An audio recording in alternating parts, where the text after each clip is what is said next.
हरे कृष्णा। वैशंपायन जी आगे कहते हैं, नृपश्रेष्ठ, तदंतर कुछ दिन बीतने के बाद रैवक पर्वत पर वृषणी और अंधक वंश लोगों का एक बहुत भारी उत्सव हुआ। पर्वत पर होने वाले उस उत्सव में भोज, वृषणी और अंधकार वंश के वीरों ने सहस्त्रों ब्राह्मणों को दान दिया। राजन, उस पर्वत के चारों ओर रत्न जनित विचित्र राजभवन और कल्प वृक्ष थे, जिनसे उस स्थान की शोभा हो रही थी। वहां बाजे बजाने में कुशल मनुष्य अनेक प्रकार के बाजे बजाते, नाचने वाले नाचते और गायक गण गीत गाते थे। महान तेजस्वी वृणी वंशियों के बालक वस्त्राभूषणों से विभूषित होकर सुवर्ण चित्रित सवारियों पर बैठकर देदीप्यमान होते हुए चारों ओर घूम रहे थे। द्वारिकापुरी के निवासी सैकड़ों हजारों मनुष्य अपनी स्त्रियों और सेवकों के साथ पैदल चलकर अथवा छोटी बड़ी सवारियों के साथ उस उत्सव में सम्मिलित हुए थे। भरत, भगवान बलराम हर्षोन्मत्त होकर वहां रेवती के साथ विचर रहे थे। उनके पीछे पीछे गंधर्व अर्थात गायक चले जा रहे थे। वृषणी वंश के प्रतापी राजा उग्रसेन भी वहां अमोद प्रमोद कर रहे थे। उनके पास बहुत से गंधर्व गा रहे थे और सहस्त्रों स्त्रियां उनकी सेवा कर रही थी। युद्ध में दुर्मद वीरवर प्रद्युम्न और सांब्य दिव्य मालाएं और दिव्य वस्त्र धारण करके आनंद से उन्मत्त हो देवताओं की भांति विहार करते थे। अक्रूर, सारण, गद, वभ्रु, विदुरथ, निषाद, चारुदेशन, पृथु, विपृथु, जिनका नाम यहाँ नहीं लिया गया, ऐसे अन्य यदुवंशी भी सब के सब अलग अलग स्त्रियों और गंधर्वों से घिरे हुए रैवतक पर्वत के उस उत्सव की शोभा बढ़ा रहे थे। उस अत्यंत अद्भुत विचित्र कौतूहलपूर्ण उत्सव में भगवान श्री कृष्ण और अर्जुन एक साथ घूम रहे थे। उसी समय वहां वसुदेव जी की सुपुत्री सुभद्रा श्रृंगार से सुसज्जित हो सखियों से घिरी हुई उधर आ निकली। वहां टहलते हुए श्री कृष्ण और अर्जुन ने उसे देखा। उसे देखते ही अर्जुन के हृदय में जैसे कामाग्नि प्रज्वलित हो उठी। उनका चित्त उसी में चिंतन में एकाग्र हो गया। भगवान श्री कृष्ण ने अर्जुन की इस मनोदशा को भांप लिया।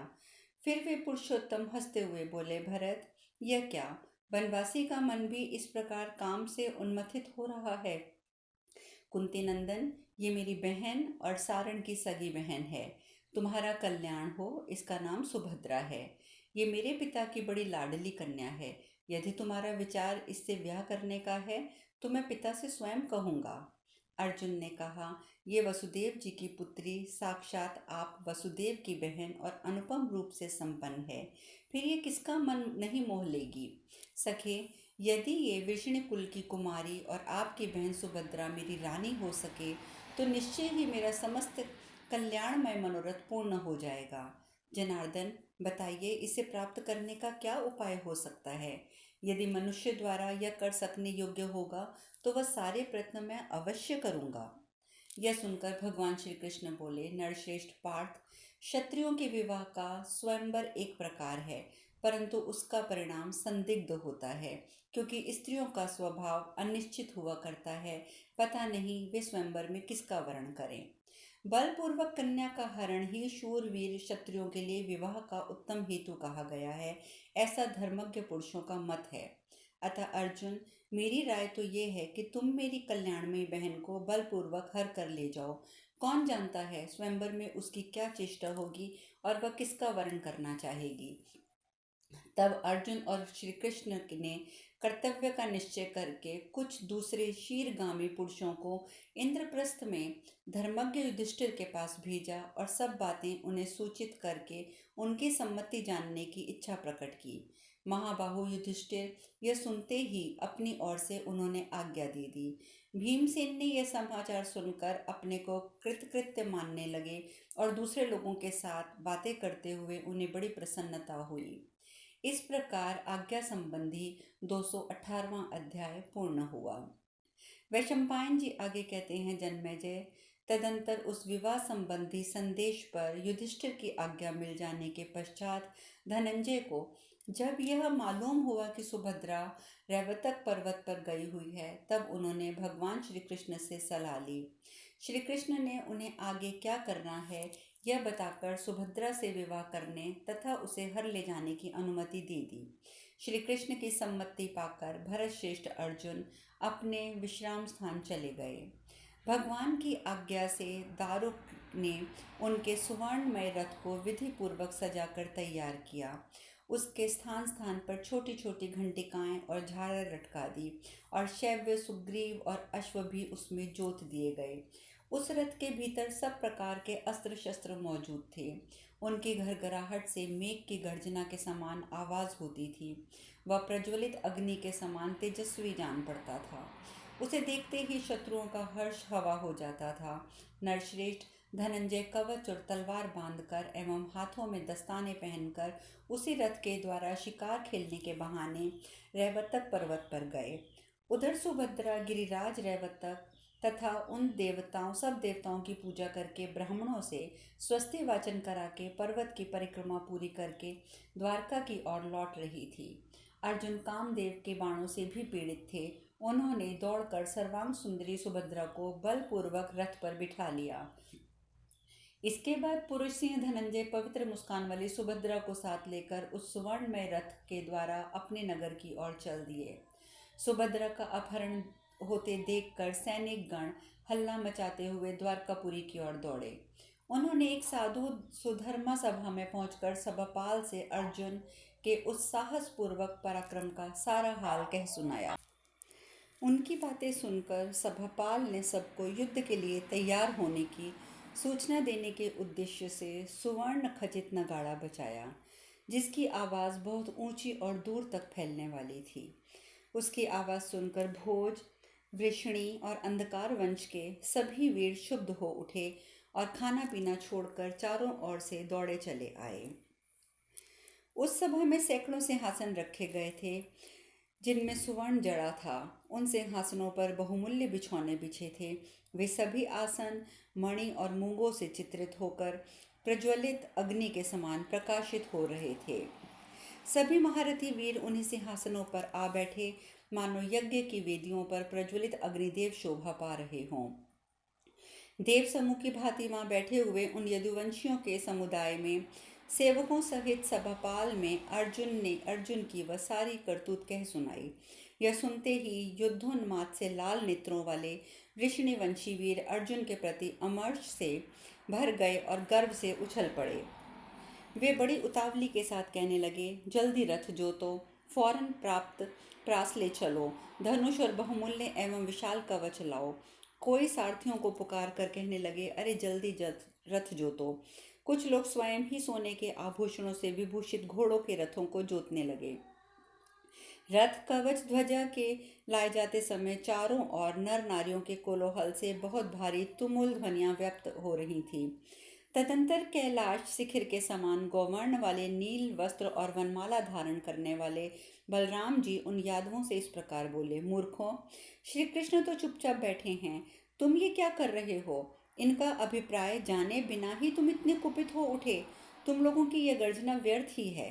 पहले परम बुद्धिमान श्री कृष्ण अपना अभिप्राय बतावें, तदंतर जो कर्तव्य है इन्हें उचित जान पड़े उसी का आलस्य छोड़कर पालन करो।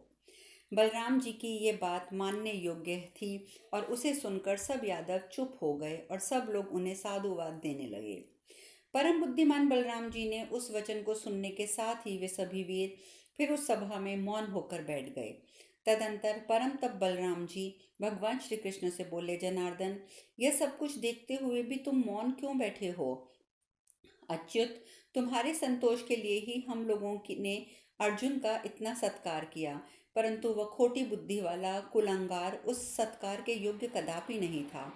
अपने को कुलीन मानने वाला ऐसा कौन सा मनुष्य है जो जिस बर्तन में खाए उसी में छेद करे? संबंध की इच्छा रखते हुए भी कौन ऐसा कल्याणकामी पुरुष होगा जो पहले के उपकार को मानते हुए ऐसा दुस्साहस कार्य कर बैठे?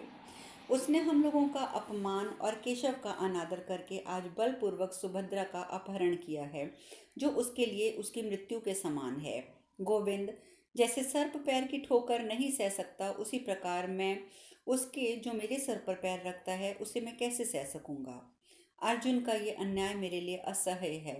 मैं अकेला ही इस वसुंधरा को कुरुवंशियों से विहीन कर दूंगा। मेघ और दुदुम्बी की गंभीर ध्वनि के समान बलराम जी की वैसी गर्जना सुनकर उस समय भोज, विष्णु और अंधकार वंश के समस्त वीरों ने उन्हीं का अनुसरण किया। इस प्रकार से सुभद्रा हरण पर्व में बलदेव क्रोध विषयक 219वां अध्याय पूर्ण हुआ। वैशंपायन जी आगे कहते हैं, जन्मेजय, उस समय सभी अपने अपने पराक्रम के अनुसार अर्जुन से बदला लेने की बात बार बार दोहरा रहे थे। तब भगवान वसुदेव यह धर्म और अर्थ से युक्त वचन बोलने लगे। निद्रा विजयी अर्जुन ने इस कुल का अपमान नहीं किया है, अपितु ऐसा करके उन्होंने इस कुल के प्रति अधिक सम्मान भाव ही प्रकट किया है, इसमें कोई संशय नहीं है। वे आगे बोले, पांडुपुत्र अर्जुन ये जानते हैं कि सात्वक वंश के लोग सदा से ही धन के लोभी नहीं हैं, अतः धन देकर कन्या नहीं ली जा सकती। साथ ही पांडुपुत्र अर्जुन को ये भी मालूम है कि स्वयंवर में कन्या के मिल जाने का पूर्ण निश्चय नहीं रहता, अतः वह भी अग्राह्य ही है। भला कौन ऐसा पुरुष होगा जो पशु की तरह पराक्रम शून्य होकर कन्यादान की प्रतीक्षा में बैठा रहेगा? एवं इस पृथ्वी पर ऐसा कौन सा अधम पुरुष होगा जो धन लेकर अपनी संतान को बेचेगा? मेरा विश्वास है कि कुंती कुमार ने इन सभी दोषों की ओर दृष्टिपात किया है, इसीलिए इन्होंने क्षत्रिय धर्म के अनुसार बलपूर्वक कन्या का अपहरण किया है। मेरी समझ में यह संबंध बहुत उचित है। सुभद्रा यशस्विनी है और ये कुंती पुत्र अर्जुन भी ऐसे ही हैं, अतः इन्होंने सुभद्रा का बलपूर्वक हरण किया है। महाराज, भारत और महायशस्वी शांतनु के कुल में इनका जन्म हुआ है, जो कुंती भोज कुमारी कुंती के पुत्र हैं। ऐसे वीरवर अर्जुन को कौन अपना संबंधी बनाना नहीं चाहेगा? आर्य, इंद्रलोक और रुद्रलोक सहित संपूर्ण लोकों में भग देवता के नेत्रों का नाश करने वाले विकराल नेत्रों वाले भगवान रुद्र को छोड़कर दूसरे किसी को मैंने ऐसा नहीं देखा जो संग्राम में बलपूर्वक पार्थ को परास्त कर सके। इस समय अर्जुन के मेरे पास सुप्रसिद्ध रथ हैं, मेरे ही अद्भुत घोड़े हैं, मेरे ही रथ पर वो विराजमान है और स्वयं अर्जुन शीघ्रतापूर्वक अस्त्र शस्त्र चलाने वाला योद्धा तो है ही। ऐसी दशा में अर्जुन की समानता कौन कर सकता है? आप लोग प्रसन्नता के साथ दौड़े जाइए और बड़ी सांत्वना से धनंजय को लौटा लाइए, मेरी तो यही परम सम्मति है। यदि अर्जुन आप लोगों को बलपूर्वक हरा कर अपने नगर चले गए, तब तो आप लोगों का सारा यश तत्काल ही नष्ट हो जाएगा और सांत्वना पूर्वक उन्हें ले आने में आपकी अपनी पराजय नहीं है। जन्मेजय, वासुदेव का ये वचन सुनकर यादवों ने वैसा ही किया। शक्तिशाली अर्जुन द्वारका में लौट आए। वहां उन्होंने सुभद्रा से विवाह किया और 1 साल से कुछ अधिक दिनों तक वे वहीं रहे। द्वारिका में इच्छानुसार विहार करके वृणिवंशियों द्वारा पूजित होकर अर्जुन वहां से पुष्कर तीर्थ में चले गए और वनवास का शेष समय वहीं व्यतीत किया। 12वां वर्ष पूर्ण होने पर वे खांडव प्रस्थ में आए। उन्होंने धौम्य जी के पास जाकर उनको और माता कुंती को प्रणाम किया। इसके बाद राजा युधिष्ठिर और भीमसेन के चरण छुए। तदंतर नकुल और सहदेव ने आकर अर्जुन को प्रणाम किया। अर्जुन ने भी हर्ष में भरकर उन दोनों को हृदय से लगा लिया और उनसे मिलकर बड़ी प्रसन्नता का अनुभव किया। फिर वहां राजा से मिलकर नियम पूर्वक एकाग्रचित होकर ब्राह्मणों का पूजन किया। तत्पश्चात वे द्रौपदी के समीप गए। द्रौपदी ने प्रणय कोपवश कुरुनंदन अर्जुन से कहा, कुंती कुमार यहाँ क्यों आए हैं? जाइए, वहीं जाइए जहाँ वह सात्वक वंश की कन्या सुभद्रा है। सच है, बोझ को कितना ही कसकर बांधा गया हो, जब उसे दूसरी बार बांधते हैं तो पहला बंधन ढीला पड़ ही जाता है। यही हालत मेरे प्रति तुम्हारे प्रेम संबंध की है। इस प्रकार नाना प्रकार की बातें कहकर कृष्णा रोने लगी। तब धनंजय ने उसे पूर्ण सांत्वना दी और अपने अपराध के लिए उससे बार बार क्षमा मांगी। इसके बाद अर्जुन ने लाल रेशमी साड़ी पहनकर आई हुई अनिज्ञ सुंदरी सुभद्रा का ग्वालिन सा वेश बनाकर उसे बड़ी उतावली के साथ महल में भेजा। वीर पत्नी वारांगना और यशस्विनी सुभद्रा उस वेश में और अधिक शोभा पाने लगी। उनकी आंखें विशाल और कुछ लाल लाल थीं। उस यशस्विनी सुंदर राजकन्या ने राजभवन के भीतर जाकर राजमाता कुंती के चरणों में प्रणाम किया। कुंती उस सर्वांग सुंदरी पुत्र वधु को हृदय से लगाकर उसका माथा सूंघने लगी और पर उसने बड़ी प्रसन्नता के साथ उस अनुपम वधु को अनेक आशीर्वाद दिए। तदंतर पूर्ण चंद्रमा के सदृश मनोहर मुख वाली सुभद्रा ने तुरंत जाकर महारानी द्रौपदी के चरण छुए और कहा, देवी मैं आपकी दासी हूँ। उस समय द्रौपदी उठकर खड़ी हो गई और श्री कृष्ण की बहन सुभद्रा को हृदय से लगाकर प्रसन्नता से बोली, बहन तुम्हारे पति शत्रु रहित हैं। सुभद्रा ने भी आनंद मग्न होकर कहा, बहन ऐसा ही हो। जन्मेजय तत्पश्चात महारथी पांडव मन ही मन हर्ष विभोर हो उठे और कुंती देवी भी बहुत प्रसन्न हुई।